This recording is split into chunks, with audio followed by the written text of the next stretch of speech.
You would still be able to smell Auguste even in the daytime. If poured into the flower pot, the liquid would seep into the soil.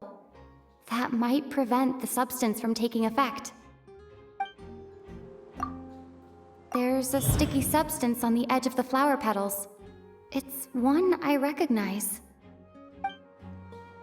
If you stick the petals together with slime condensate, then in the daytime, the glazed lily would act almost like a hidden container. That's right!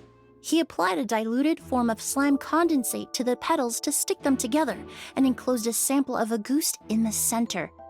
That way, the Auguste would remain trapped inside during the daytime, unable to seep between the petals and evaporate into the air. This also allowed the culprit to plant the poison well in advance while his targets remained oblivious. However, the diluted slime condensate wouldn't be viscous enough to prevent the petals of the glazed lily from opening at night. So by nightfall, the flower would bloom, thereby forcing the target to inhale the Auguste trapped inside. And Kyria could execute his revenge without having to step foot inside the room during the night. By the next morning, the sample of Auguste would have nearly fully evaporated. The glazed lily would have already closed its petals, and any lingering odor would be concealed by the fragrance of the other flowers in the room. Wait a second.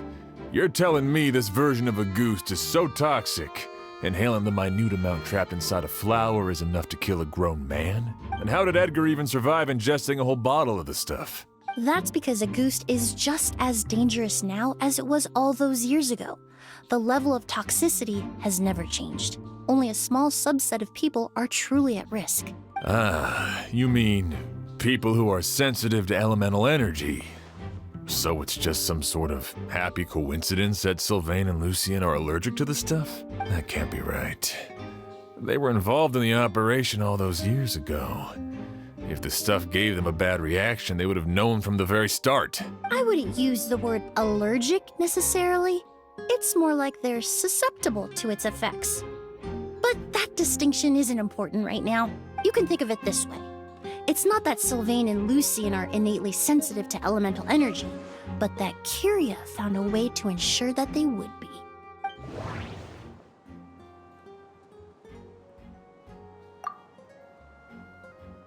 In Fontaine, I experienced how drinking primordial seawater made me more attuned with the element of hydro. But that substance would be hard to get around here. All kinds of essential oils commonly found in alchemical products can temporarily increase elemental affinity.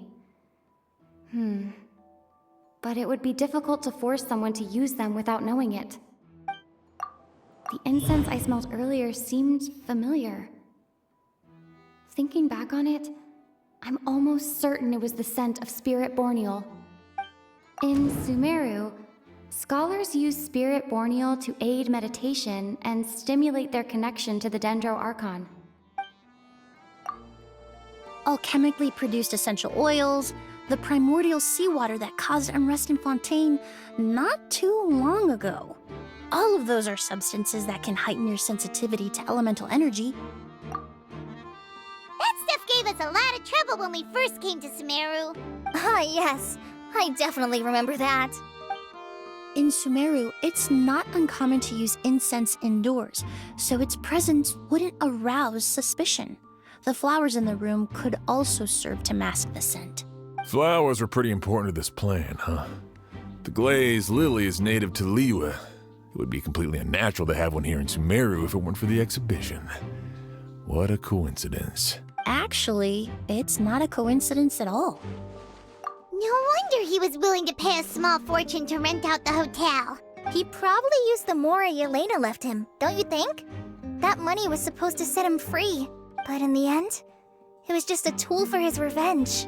There's a saying among forensic doctors in Fontaine. Every step you take leaves a mark. But up until this point, we haven't been able to detect any trace of Kyria's activities. That's not because he was coming and going undetected, or because he's some kind of evil spirit, but because he's been disguised as someone else this entire time. Creating such an intricate mechanism out of a glazed lily, setting up the spirit Borneal in advance, and arranging for Sylvain and Lucien to stay at the hotel. It all points to one person, the expert in charge of the entire exhibition.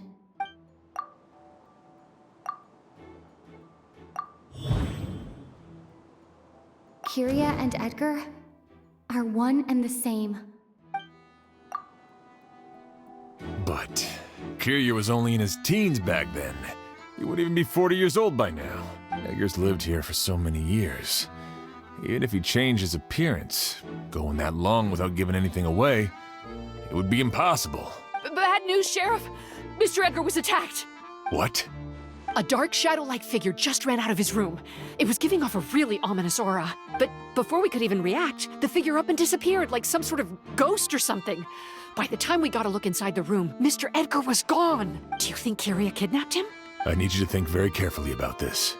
Are you certain that figure wasn't Edgar himself? I mean, Mr. Edgar was so frail. I don't see how he could have moved that fast. It would seem Master decided to tap into an ill-advised source of power. What? But that's so dangerous with the condition he's in. It's... But why? Why would he do that? He's already accomplished his revenge. No. If his aim was to target everyone who had a hand in Yelena's death, If he left Sylvain alive yesterday, not out of a desire to see him suffer, but to confirm the truth about why Yelena chose to die, then there's still one target left.